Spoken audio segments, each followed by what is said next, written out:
I am Esther Makwariola. Africa in recent years have witnessed interesting moments at the level of government retaining the narratives of massive corruption, gross mismanagement and relentless abuse of office. But in a continent where political big men rarely have to face their accusers in court, former South African president has now been told he still has a case to answer and clear his name, just as he has always wanted. And so we ask, what are your thoughts on the reinstated charges against Jacob Zuma, and the implications for South Africa's fight against corruption? You can join the conversation and share your thoughts with us on Twitter at TVC News NG. We take a report on Africa today. We'll be right back. Welcome on board.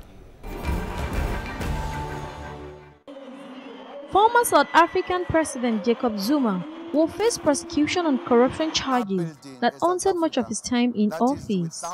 The National Prosecuting Authority, in executing its constitutional and legal mandate, will ensure that alleged perpetrators of crime will be prosecuted without fear, favor or prejudice, irrespective of their station in life. Zuma was charged with corruption over the arms deal relating to a $2.5 billion in the late 1990s. We are all equal before the law. So it's a legal thing and it's a right thing to be done in a democracy. Zuma, who was forced to resign by the ruling African National Congress, was accused of corruption numerous times during his 9-year presidency, but has always maintained his innocence. That justice is to be done. The country needs answer and the country needs to get answers, and nobody's above the law. It will be faced with 16 charges, which includes fraud, racketeering and money laundering. Former South African President Jacob Zuma is largely regarded as the most colorful and controversial president South Africa has had since white minority rule ended in 1994. His journey to his latest scandal began in 1999 when the government announced its largest post-apartheid arms deal worth $5 billion to modernize the National Defense Force. Joining me on Skype, I have Jackie Cilliers, head of African Futures and Innovation Institute for Security Studies, Pretoria, South Africa. And on phone, I have Ongama Nthinka, lecturer and political analyst at the Department of Political and Conflict Studies, Nelson Mandela Metropolitan University in South Africa. Good to have you gentlemen on the program. Good evening. Thank you for inviting us. All right, let me begin with you now, Jackie. Let's begin with Jackie now. What are your thoughts on the reinstated charges against Jacob Zuma and the implications for South Africa's fight against corruption? Well, this has been a long time coming. The Democratic Alliance has been in court, which is the Democratic Alliance is our major opposition party in South Africa, have been in court for several years to try and force this issue to be brought to trial. And then last week, the National Director of Public Prosecutions eventually announced that he was going to charge Jacob Zuma. Jacob Zuma has been following what has been known as a Stalingrad strategy to try and put every obstacle in the way of getting his day in court. And in a sense, his options have run out. Now that he no longer has the protection of the presidency, incumbency, he is alone and somewhat vulnerable. And what is going to happen now, it seems that he has to face the 783 corruption charges. The amount, as an actual fact, that he's being accused of being involved in is relatively minor. It's about $100,000. But there've been his previous financial advisor was found guilty several years ago. And once that had happened, it seemed that the wheels would grind to eventually bring Zuma to justice. So a former president in South Africa is going to spend a significant amount of time in in court, having to defend himself against these charges. And this, of course, presents the ANC with a huge problem as we head for elections next year. And say that this is more or less a test on the credibility of Jacob Zuma. What are the chances of him surviving this legal battle, even though, you know, over the years he's been able to, well, see them to the very end? What are his chances of survival in this one? I don't think very good. I think the odds are stacked against him. For several years, evidence has been put together, and several hundred people have been lined up, witnesses to testify against him. But this case is going to take a long time. So I think the general sense is that Zuma is going to spend a lot of time in court, and the chances are that he will be found guilty. Of course, once that happens, it may be that he gets a presidential pardon, given the fact that he is a former president. But as I've said, for the ANC, this is really a bit of a nightmare come true, that the president of the last 8-9 years is now, in the months ahead of 2019 elections, is going to spend a significant amount of time having to defend himself against allegations of corruption, bribery, racketeering, and all kinds of things that are going to drag him and the ANC's name through the mud. Right now, on Gama, from what Jackie Celia has just said now, President Jacob Zuma, or former President Jacob Zuma, might get a presidential pardon. Now, Ogama, if you're to look at this matter critically, some school of thoughts have talked about possible witch hunting of Jacob Zuma. How would you react to such insinuation? Well, thanks a lot. I struggled to hear Mr. Silas there, but I think what I want to highlight for me is that this is a victory for not just the progressive forces in the country, but the system of democracy in South Africa, especially the rule of law, because the ANC has tended to, in fact, ANC politicians under the Zuma administration tended to emphasize majoritarian principles over rule of law sometimes, and it has needed opposition political parties, as it was the case even now, to explore legal options to kind of get the government as well as the ruling party to do the right thing in terms of the rule of law. So the reinstatement of the charges was a culmination of the tenacious battle waged by opposition parties and civil society to get President Zuma to ultimately answer to the charges of corruption leveled against him. So we must view this in terms of that light. Whether the view that this was as a result of political persecution by Zuma's opponents has been carried since the day the charges surfaced. But my view, whenever politicians highlight political persecution, is that legal cases have got to be answered in terms of their merits, notwithstanding whatever political motivations may be there. Once something is in the court system, and our courts in South Africa have proven themselves to be apolitical and very impartial, so politicians do need to apply themselves to the merits of the cases that are brought before court, and right. Even if there may be legitimate concerns about political persecution. And talking about the opposition now being instrumental to the reinstatement of Jacob Zuma's corruption prosecution, how would you describe the state of the opposition politics ahead of the elections in December? Thank you. So what we've seen is that post-democracy, opposition politics in South Africa have relatively been weak in terms of the ability to contribute to meaningful political change, both in Parliament and outside Parliament. But I think the Zuma years have shown us the dynamism of the system when we don't just look at numbers in Parliament, but look at the relationships between parliament, the judiciary, and civil society. South African civil society was galvanized, in the battle against President Jacob Zuma and his ANC government. So we saw there the dynamism of the system. So when I think going forward, there's a call for us to not just look at opposition politics in terms of numbers in parliament.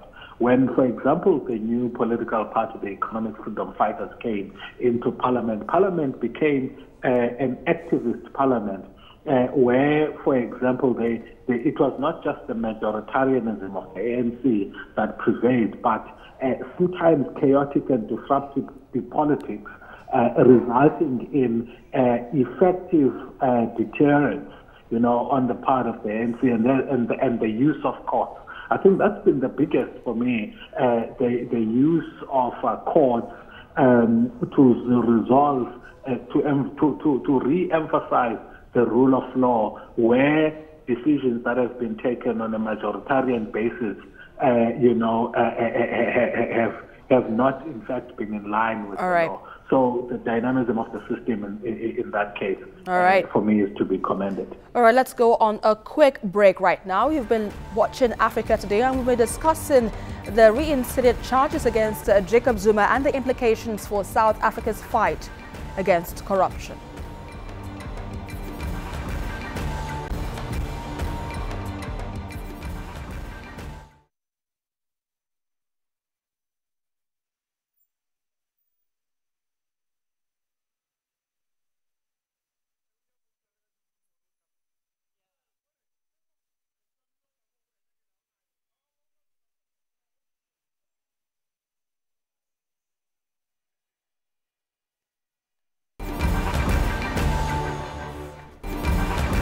In 2007, Jacob Zuma faced 783 charges of corruption, fraud, extortion and money laundering, and his financial advisor, Shabir Sheikh, was sentenced to 15 years imprisonment.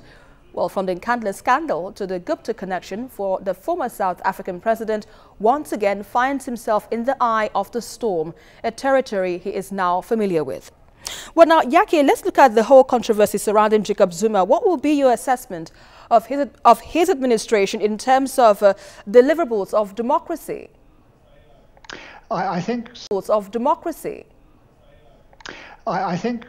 Africans are experiencing a bit of a Ramaphosa spring at the moment. Jacob Zuma came to power in 2008 at a time of a global financial recession. And he came to power more or less as the main opponent of Thabo Mbeki, as a leader of what was known as a coalition of the wounded that ousted President Thabo Mbeki, took over at a time when South Africa was facing considerable economic headwinds. Not only that, but his own corruption and the ineptitude and poor management became a characteristic of the Zuma administration. And South Africa has really been growing below its potential. The country became increasingly divided, incoherent and largely incompetent management from a very large cabinet, that to the extent that by the time that Jacob Zuma was ejected from the leadership of the ANC in December of last year, South Africans were frankly largely very glad to see the back of him. His presidency has been, it can best be described as a number of wasted years for South Africa. And there's every hope that Cyril Ramaphosa will be able to turn this around. But a lot of damage has been done. And that damage will take some years to heal. And talking about the damage already being done under his rule, what about the ANC? Do you think they have enough to appeal the people in South Africa? Do you think, South Africans will definitely go on election day to choose who want them to rule again outside whoever has been there? Do you think the ANC has a chance in 2019? Yes, I believe that the ANC's got 62% at national level in Parliament. The official opposition, the Democratic Alliance, has 22%, and the Economic Freedom Fighters have 6%. We are heading for elections next year. 2019, both at national and provincial level. And I think that the ANC under Ramaphosa will probably still get a comfortable majority, meaning at least 50%. And the reason why I'm saying that is that the opposition, a significant amount of ANC sympathetic voters are staying away from the polls rather than voting for the opposition parties. So the general analysis, I think, is that Ramaphosa will be able to attract those discontented ANC supporters back to vote for the ANC. And whereas under Jacob Zuma, it was fairly certain that the ANC would stand to lose the Gauteng province to the would lose their majority in the Gauteng province, which is 35% of South Africa's economy, the economic heartland of South Africa. I think that under Ramaphosa, it's very likely that they will, by the skin of their teeth, manage to hold on to Gauteng province, leaving only the Western Cape as in opposition hands in the Democratic Alliance. I think the party that is probably facing the biggest problem with Ramaphosa is the Economic Freedom Fighters, because they have built their entire strategy and their entire approach on an anti-Zuma campaign. And now that he is gone and we have a competent and very capable and impressive president that is going to take South Africa forward, I think the Economic Freedom Fighters in particular, but also the DA, are struggling to find a new cause that they can galvanize voters on ahead of the elections. And of course, this charge of Jacob Zuma is heaven sent for the opposition parties, because it gives them something along which they can argue to largely make the point that, yes, you may have a new president, Cyril Ramaphosa, but the problem is Jacob Zuma and, in actual fact, the ANC, which is corrupt to the core. And this is going to, I think, the angle that the Democratic Alliance and the EFF are going to use. All right, Ogama, let's still look at the Zuma's trial now. Zuma have always claimed that he wants a day in court. Would it avail him the opportunity now to clear his name? What are your thoughts on this? Do you think he might scale through this time? Are you with me, Esther? Yeah, I'm asking you, do you think Zuma might scale through this time in court to clear his name? Yeah, so the first impression we've gotten from the response of his legal team is that they want to continue on the delay tactics that they have, demonstrated over the years. For example, they're talking about taking this decision on review, which then means this is the style that they have actually adopted throughout has been to delay the matter going to court for as long as they can. And once that is done, once there's no longer any avenue for that, to actually poke some holes, technical holes, and never get to actually have advance to a stage where the merits of the case are actually discussed. Well, I think they know that they've got a very weak defense in that regard, because you have already had Shabir Sheikh actually convicted on similar charges. So the odds are against them. So they're going to do as much as they can to try and delay the case. So what does this whole scenario now make for South Africa's democratic system, values, and of course, its culture?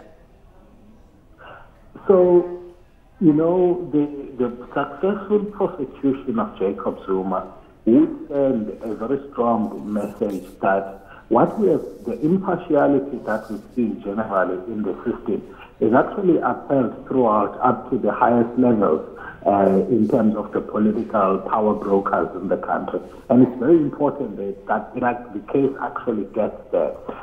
Also, what it does is that the continuing lingering of the scandals of President Jacob Zuma and the very ill-informed ANC position of actually having him campaign in its election campaign is going to drag the party's name and brand, which has been battered over the 9 years of Zuma presidency, and is going to actually help the opposition parties deal with what is called the euphoria around Ramaphosa.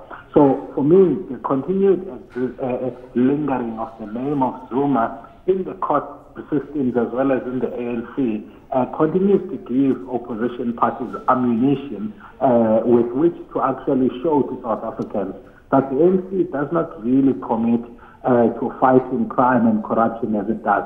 And Ramaphosa, in fact, has risen with a very strong messaging around corruption, and I think opposition parties will actually want to use every opportunity they have to show that the ANC actually hasn't changed its colors when it comes to corruption. And seeing that the ANC, well, is faced with this challenge of corruption allegations, under the former president, Jacob Zuma, what do you think the party must do differently now, even as it, gears up for 2019 elections? As far as I'm concerned, I think it would need, first of all, to actually kindly ask President Jacob Zuma to focus on his legal trials and not be involved in campaigning for the party. That's one. I think, secondly, it will need to caution its members for not to kind of do the showing of support in droves in courts and protests outside courts, because that would be seen as tantamount to intimidating the judiciary. But also the ANC needs to clean up its house. It was not just that Jacob Zuma was indeed the embodiment of corruption in the party, but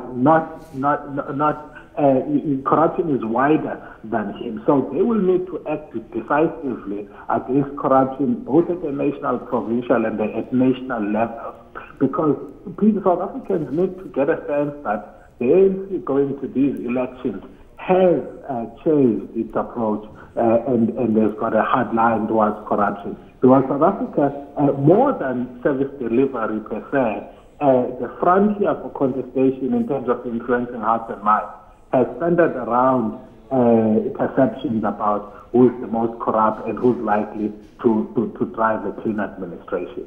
All right. Earlier on, Jackie Celia has mentioned that that former President Jacob Zuma might get a presidential pardon, and if he does, what do you think that would mean for South Africa's fight against corruption?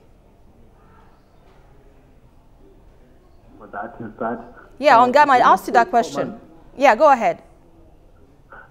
Zuma still commands a huge following within the ANC. You'd remember that the conference that elected Ramaphosa was split right in the middle. So that might well have been a deal brokered among them, and they tried to have him vacate office and make way for Ramaphosa. But if they do that and give him presidential pardon, it may be, in fact, that happens after the election, because the election is next year, and you can expect this case to drag on until way after the election next year. So that might give them some space to actually take the decision and be able to cushion it by the time the next election comes. But it will be a huge dent to the ANC in terms of the corruption, perceptions of corruption. All right, Jackie, now before we let you go, let's look at your projections for South African politics with the wave of what happened, in recent times. Now, what do you see happening in South Africa in some few months or time to come from now?